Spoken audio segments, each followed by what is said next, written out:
quarterback here, but I think that actually benefits some of these veteran receivers in a good way. I think that's a really good sleeper. I did a short on him today. I think he's a good sleeper for this week. If you are struggling at the quarterback position, if you're an Anthony Richardson owner and he just got declared out today and Baker Mayfield's gone, Andy Dalton could be a really good play this week. In fact, 2 weeks. I think he's going to be playing for 2 weeks now. I think he may bring a little level of the maturity, obviously, and the experience that Bryce Young didn't have in decision making out there. So he's going to see the open Thielens, he's going to see the open Charks, and I think that's going to help out these receivers. You're playing Miles Sanders this week because just the position itself. Yeah, they're playing the Seahawks, and the Seahawks haven't been that great here and there, but the position at the running back spot is so bad. And been so tough. Miles Sanders is a start every week, no matter what. Adam Thielen right now is a start for us because he looked great last week getting open and helping extend plays for Bryce Young. I think Andy Dalton is going to be quicker to make decisions because he doesn't have the running ability, so he can't lean on that anymore. So he's got an internal time clock going. DJ Chark, Jonathan Mingo are sits. Chark didn't get enough opportunities. I don't know if he played enough snaps last week coming off his injury. And Jonathan Mingo still looks like a rookie receiver.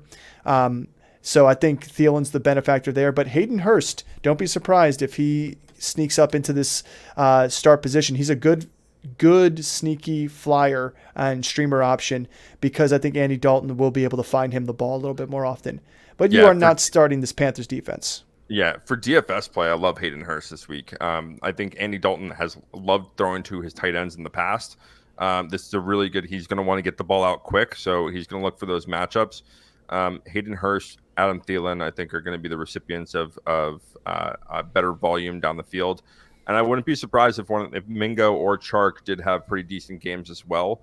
I just don't trust either one of them right now to start either one. And I think that, especially at the wide receiver position, how deep it is, there's better matchups to play. I don't need to start a guy with Andy Dalton throwing in the ball. And most people probably don't even have DJ Chark on their teams, to be honest with you. Right. Let's move on to the Seahawks here.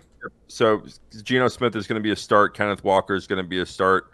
Charbonnet, again, we need to see something from him. He's going to be a sit for us. DK Metcalf, he's going to be a start. Lockett's going to be a start. JSN sit, and then the tight end sit. But I am going to start this defense. Because Andy Dalton loves throwing interceptions. We know that. So everything I just said about Andy Dalton, he's also playing against Andy Dalton.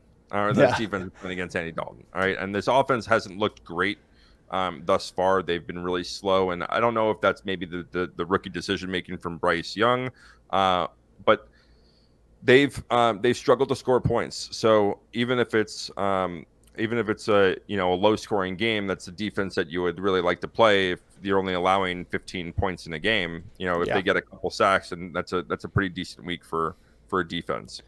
Yeah, and just a quick note on DK Metcalf. He did have that rib injury. He did finish the game. He says he's feeling better from it, it looks like. So he's expected to be a full go for this weekend.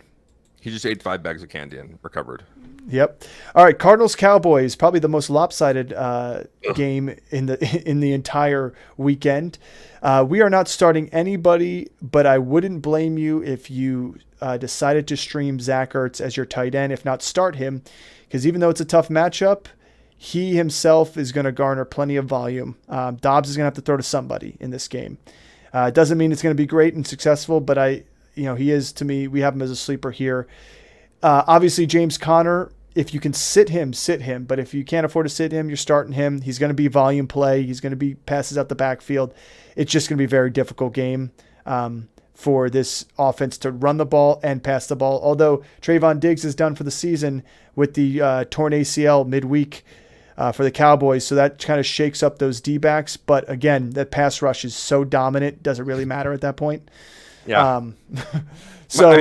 Micah Parsons gets there in less than 2 seconds after the quarterback. Yeah. And good luck, Dobbs. Josh Dobbs to really throw the ball and get the ball to receivers? Whatever. Trayvon Diggs is out for the season. Does it give a better matchup to Marquise Brown? Of course, but is there going to be enough volume in this and enough time? And Dobbs going to have enough time to get the ball to him, or let plays develop downfield? I just don't think so. And listen, I'll say this about the Cardinals is like, I know that they're 0-2, but they've been a real surprise this year. I think that they're a lot more competitive than every single person thought they were going to be this year. Correct. Um, and that's a good sign for at least a fantasy perspective with some of these other guys. Look, you're having Zach Ertz as a sleeper, Connor and Hollywood as starters on good matchups. Like a really really bad team, like you don't start a single person from that team. Yeah. Yeah, I Um, agree. I agree. But I so mean, there's not much else to say about this matchup here. Let's move on to what the Cowboys have. start them all. Because they're the opposite here. We're starting everybody. We have Deuce Vaughn on this list image wise. We're going to start switching Deuce Vaughn out because For he is Rico. for Rico Dowdle. But Rico Dowdle to me is still he'd be a sleeper possibility, but he's a sit right now for me. He's got to get Yeah. more opportunities. Tony Pollard still in deeper games is stretching those usage out. So Dak Prescott, Tony Pollard, fire him up. CD, Brandon Cooks, Jake Ferguson. And you better be playing the Cowboys D if you've got them here. Yeah, if you're not playing, I want to know if you guys have the Dallas Cowboys defense and you're not starting them and you're starting someone else. Tell me Who you who. starting? Who I you mean, maybe starting? San Francisco, but who? Why Yeah. would you do that? All right, let's move on to another 4 o'clock game here. Chiefs Bears. That Bears. Chiefs Bears. To me, this game is going to be a kind of a comeback game for the Chiefs. They looked a little sluggish, a little out of sorts last week against Jacksonville, which Jacksonville's not a slouch at defense, but they're also not the Cowboys or Niners. So it was interesting to see them low scoring there. So I see Pat Mahomes having a bounce back. Pacheco, he's been having great yards per carry in games. He just doesn't get massive amount of carries to really equal 100 plus yards in a game. But I expect him to still have a good game, fire him up. He could fall in the end zone. Jerick McKinnon hasn't shown enough out of the backfield passing wise like he did at the end of the season to really feel confident in him throwing the ball. Until he starts doing that again and showing a pattern of that, we're not going to fire him in our start spots. Travis Kelce, you're playing him every single week. Sky Moore, to me, I know people are going to jump on last week's performance, and yeah, he had, he could have caught 2 touchdown passes, and it's Sky Moore, guys. Don't get too excited. I expect there to be, just like we say about MVS, like we've had MVS as sleepers. MVS has been the guy who's running like probably the most routes out there. It still doesn't excite me. Like there's no true number 1 wide receiver on this team. And I mean, I'll say this is the Kansas City Chiefs. Like I know you said they had a slow week and sluggish week last week. They've had a sluggish start to the season. yeah, And it's true. we've It's had true. through 2 games. I said this in the preseason that this is a team I did think like obviously they're with Mahomes there, they're a top passing offense, but this year they're really struggling. And the loss of Bieniemy I think is a bigger factor than people are considering. And most of the time you're like, oh well, they got rid of some players and they're going to be just fine. Like how much can a coach look at Washington's offense compared to last year? That's Bieniemy Yeah. calling plays.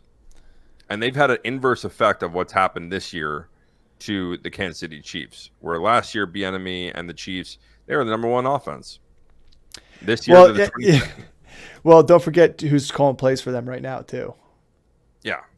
So Matt Nagy, Nagy.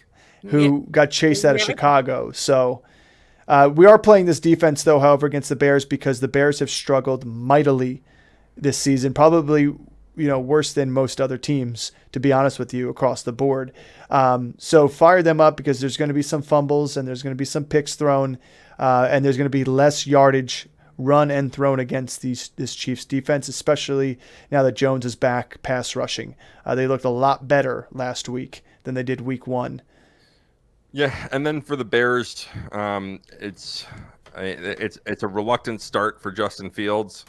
I mean, he's been terrible, but fantasy points wise, he has been throwing up, I think, an average of 16 points a game, something like that. So it's not great, but he's thrown for over 200 yards in both games. It's his picks and fumbles that have dropped his point total overall, but it's a lack of rushing. I think I think this is a game where he kind of starts to run the ball a little bit more. I wouldn't be surprised if he had 8 design runs as opposed to half of what he's been doing. Yeah, I mean he's going to have to, and they're going to have to involve him a lot more with his legs to stay in this game. Even with the Chiefs struggling on offense, like this is not a very good defense either. So the struggles that they've had this week in outside of football, um, there's a lot of distractions right now. It doesn't help that Justin Fields has been vocal about his own play and play calling and his ability to kind of act more natural out there. But if he struggles this week and he doesn't look like the Justin Fields from last week, he's going to be on my panic. He's going to be on my radar for that.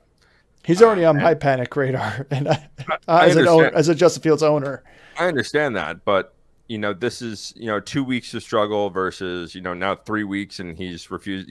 They're refusing to make design runs for him. That's indicative of something that's going to happen season long. Pretty much everyone else is going to be a sit on this offense. Like I think this is going to be a rough game for Chicago again. I don't know. I've got DJ Moore here as a start and Roschon Johnson as a flex start here. Roschon is slowly been getting himself into the snaps more, and he's been pretty efficient with it. It's not that we don't like Khalil Herbert. I just think Roschon Johnson is just a better running back, and he's doing more with his opportunities right now. And he's getting more opportunities in the passing game too as well, and 2-minute drills. And then DJ Moore, I think last week just showed this guy gets open. Like, he does. I knocked him a lot in our conversations, and I knocked him in the preseason. He's pretty good at running routes. He gets himself open. He's got decent hands. Pretty. My concern was always about Justin Fields getting him the ball, and it's a valid concern this season so far. But last week it showed pretty good rapport with him. I think, to really sit on Justin Fields for one more second here, I did see something, I believe it was on ESPN. One of the guys out there was talking about when he was in the league that he's seen something similar, kind of what Justin Fields was alluding to with the coaching comment. And he was saying that when, I believe it was Bridgewater came into the league, they were almost micromanaging the play calls. They would call in a play and they would say, look for this player here. Try and get him open here. Watch out for this defender here. And just like bringing too much to the table that it almost makes you afraid to make a mistake rather than going out and making a play. And there's a difference between the two when you hike the ball. Yeah, I mean, there's the difference between like the study in the film session and letting the guy go out there and play naturally and play instinctually. And at some point, you got to just let the guy play instinctually. Yeah, like, and Justin Fields, from what I heard, is a studious guy too. Right. So it's like going up to bat in baseball expecting to strike out. Like how do you think you're going to succeed more or less than if you go up to the plate expecting to get a hit? It's the mental part of the game is important too.